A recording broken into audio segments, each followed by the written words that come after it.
Well.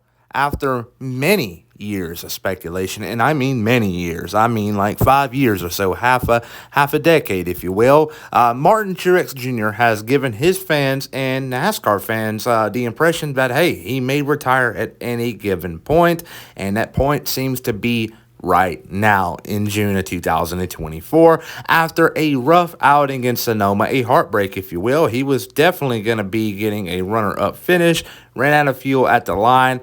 Very unfortunate, and it just seems to be that is going to run him away from the sport of NASCAR. This year hasn't gone as he planned for. Had a couple of chances to win races here and there, but didn't clutch up when the time was necessary. And I believe things are starting to stack on top of each other, and it's starting to frustrate him more and more. And I believe the tensions between him and James Small, his crew chief, is starting to get very chaotic. At the beginning of their tenure together, or run together, if you will, they seemed to be pretty consistent with one another. They would give good feedback, and they were good workers with one another. But it just seems right now it's very hostile between him and James, and I believe Martin's just running away from the fact that he's kind of being betrayed, if you will, by his own team.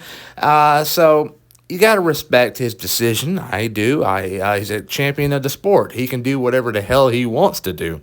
And so now that he's going to be retired, there are many people in the running, but according to Jordan Bianchi, Jeff Gluck, Bob Pockrass, I can go on and on of all these different journalists in the NASCAR industry, they expect my man from Indiana, Chase Briscoe, who is driving for Stewart-Haas Racing right now in the 14 car, is going to replace him at the 19 car next year.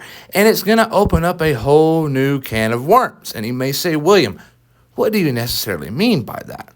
Well, what I mean by that is that Toyota is going to be stealing a Ford driver. A lot of people in the Ford industry had Chase Briscoe being their top driver 5-10 years down the road. He's still young. He is very young, actually. And they had high hopes for him. But now that he's going to be gone, they really have no pipeline development. Yes, you got Cole Custer. Yes, you got Riley Herbst. Yes, you got Haley Deegan. Those are not going to cut it. They're not going to cut it at all. Cole Custer had his run in Cup for many years ago in the 41 car. Riley Herbst can't even do good in Xfinity.